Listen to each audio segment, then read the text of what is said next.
जी sir, अंतर्राष्ट्रीय गीता महोत्सव के शुभ अवसर पर माननीय मुख्यमंत्री महोदय उनके साथ स्थानीय विधायक श्री सुभाष सोलर साहब इससे काम नहीं होता। आपको फोटो चाहिए ना?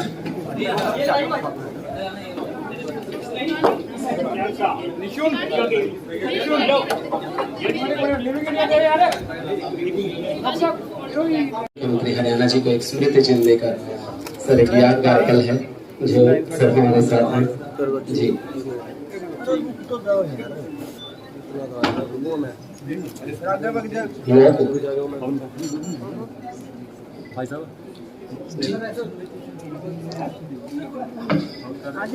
सुबह सुबह के द्वारा स्मृति चिन्ह दिया जा रहा है।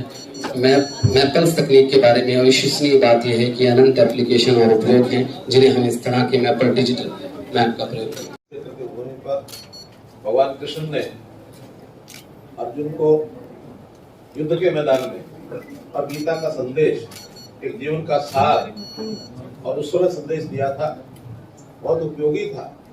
और न केवल उस समय के लिए उपयोगी था, वो आज के लिए भी उतना ही उपयोगी है।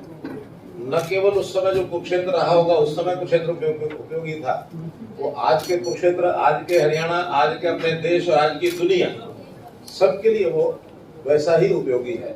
एक वैश्विक सार जिसको कहना चाहिए, वैश्विक सिद्धांत जिसको कहना चाहिए, ऐसा ये एक कार्यक्रम था।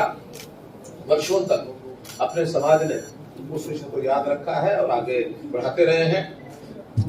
हमारा सौभाग्य है ये कि हरियाणा की भूमि पर हरियाणा सरकार में आने के बाद हमने जो एक उत्सव, गीता जयंती का उत्सव होता था, उसको धीरे धीरे एक अंतर्राष्ट्रीय स्वरूप, अंतर्राष्ट्रीय गीता जयंती के तौर पर ये किया जाना लगा है।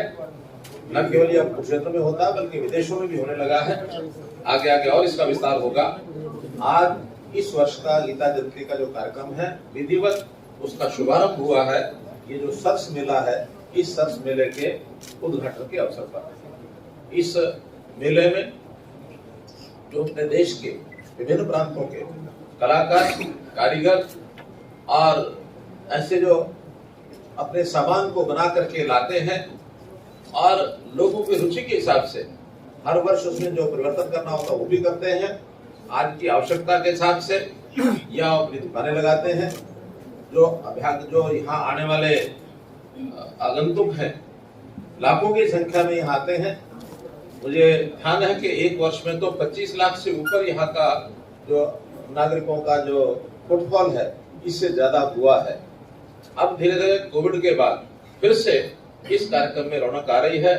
बीच में 2 वर्ष कोविड के कारण से कार्यक्रम बहुत स्थिर पड़ गया था, लेकिन अब उसमें आगे बढ़ोतरी हो रही है।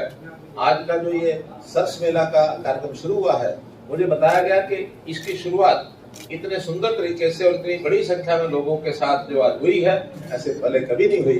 कितनी दुकानें हैं? कुल 600 के लगभग यहाँ दुकानें हैं। इस बार तो हमने एक और बात कही है, कुछ स्टॉल्स, कुछ दुकानें, ऐसे हैंडीक्राफ्ट की चीजें, ऐसी हमारी कृतियां जो हरियाणा में हम बनाते हैं, हमारे लोग बनाते हैं और उनको विदेशी लोग पसंद करते हैं। तो विदेशों के भी लोग यहाँ आते हैं, लगभग 25 देशों के लोग, ऐसा अनुमान है कि यहाँ आएंगे थोड़ी बड़ी मात्रा में। लेकिन उनके लिए अलग कुछ स्टॉल बनाए जाए ताकि यहाँ की कृति को अपने साथ ले जाए और आवश्यकता पड़ने पर बाद में उन्हीं कृतियों को उनकी डिमांड के हिसाब से उन देशों में भी हम स्टॉल लगा करके दे सकते हैं। लोगों का रोजगार बढ़ेगा, हमारी जो सांस्कृतिक पहचान है उसका भी दूर दराज तक विस्तार होगा। तो ऐसे सरस मेले के उद्घाटन के अवसर पर अंतर्राष्ट्रीय गीता जयंती का शुभारंभ और 4 दिसंबर तक, बल्कि सरस मेला तो 6 दिसंबर तक चलेगा। 4 दिसंबर 29 से 4 दिसंबर विधिवत जो मुख्य कार्यक्रम है गीता जयंती के वो होंगे। सरस मेला 6 दिसंबर तक चलेगा। तो इस 17 दिन के इस कार्यकाल के इस मेले का उद्घाटन हुआ। इस समय मैं सभी को बहुत बहुत बधाई और बहुत बहुत शुभकामना देता हूँ।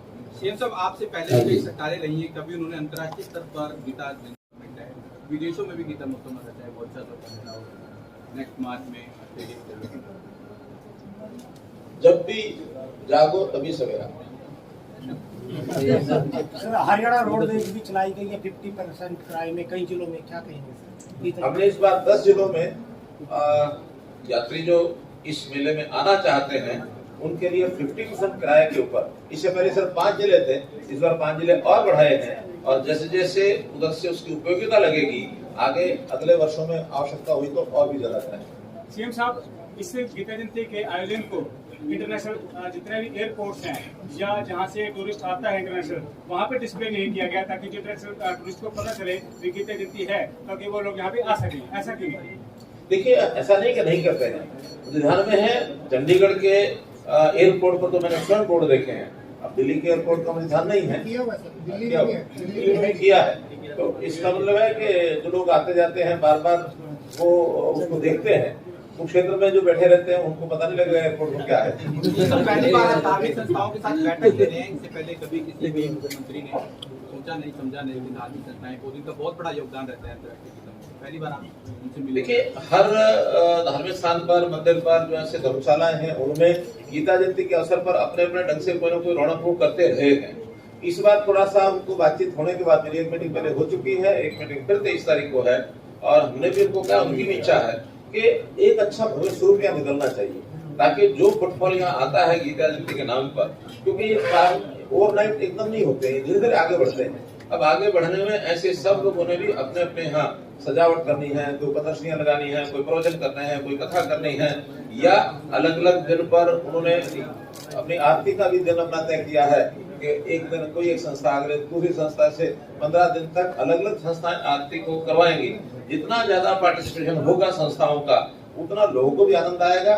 और हमने तो ये भी कहा है कि इन सब प्रमुख स्थानों पर कोई एक रूट बना दे ताकि उस रूट पर पैदल चलने वाले पैदल चले, वाहन चलाने वाले छोटे रिक्शा हैं, थ्री व्हीलर हैं, ऑटो हैं, या कोई ज्यादा आवश्यकता पड़ी तो बाद में बस की व्यवस्था भी सोच सकते हैं। लोगों की आवश्यकता के हिसाब से रूट बने ताकि हम कुंभ के मेले देखते हैं तो कुंभ के मेले जैसे व्यवस्थाएं धीरे धीरे आगे बढ़ाते रहे हैं, ऐसे ही इस मेले की व्यवस्थाएं आगे बढ़ रही हैं और इसमें सहज तरीके से जो आगे बढ़ जाएगी लोगों को उसका एक लाभ मिलेगा, आनंद आएगा। सर 29 तारीख को आपका बहुत भारी है कि आप गीता जयंती का मुख्य कार्यक्रम 5 दिन का होता है, वो 6 दिन का है, 29 तारीख से 4 दिसंबर तक।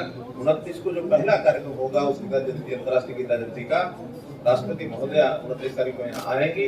उनके आगमन पर हरियाणा सरकार की ओर से भी कुछ योजनाओं के उद्घाटन शिलान्यास भी कराए जाएंगे और उनका जो एक मार्गदर्शन है एक संरक्षक के नाते, सारे देश की वो संरक्षण है इस प्रकार की, तो संरक्षक के नाते हमें भी आशीर्वाद मिलेगा, हमको अच्छा लगेगा।